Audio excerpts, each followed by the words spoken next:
Alright, magandang umaga sa inyong lahat. Yan mga tropa. So, hindi muna tayo nagpaligo kasi umuulan. Papaligo sana akong aso ngayon for today. Hindi muna ako nagpaligo, bukas na lang para matuyo sila. So, magandang umaga sa inyong lahat.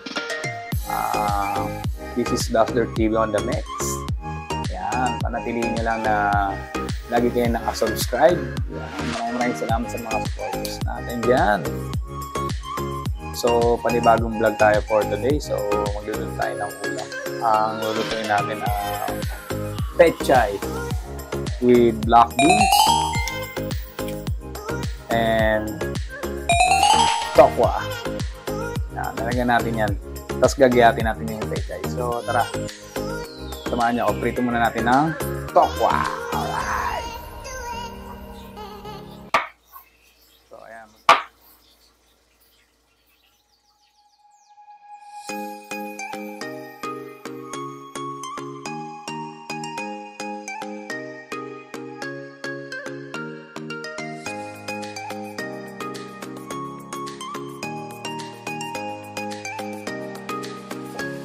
So, lalagyan natin ng mga pampalasa yan.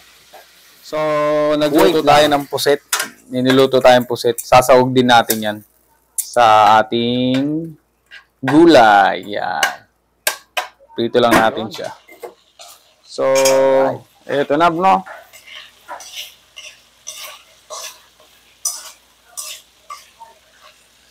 Natin dyan. And then, lutuin na natin ang ating tokwa. Tokwa.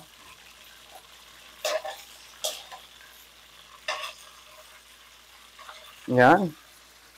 So, hanguin na natin. Lagyan na natin si tokwa.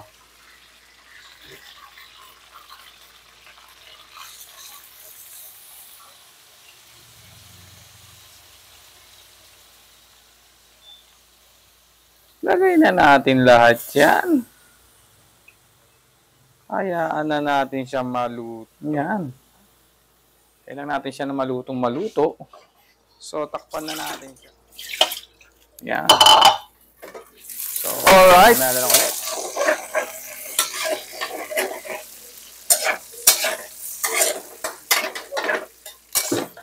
Yan. So, lagay na rin natin to. Yan.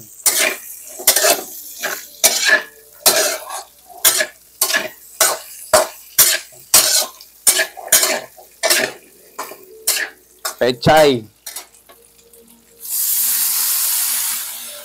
Yan.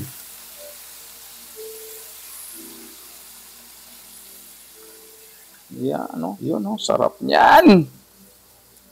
Gulay muna tayo for today. So, lagay natin tong ano, no? Ang palasa natin, Knorr cubes. Then, lagay din tayo ng mga yan. Mga seasoning. So, lagyan natin black beans. Yan. Ang ating magpapasarap ng ating lutuin. Mekos-mekos lang natin siya. Yan, mekos-mekos. Yan.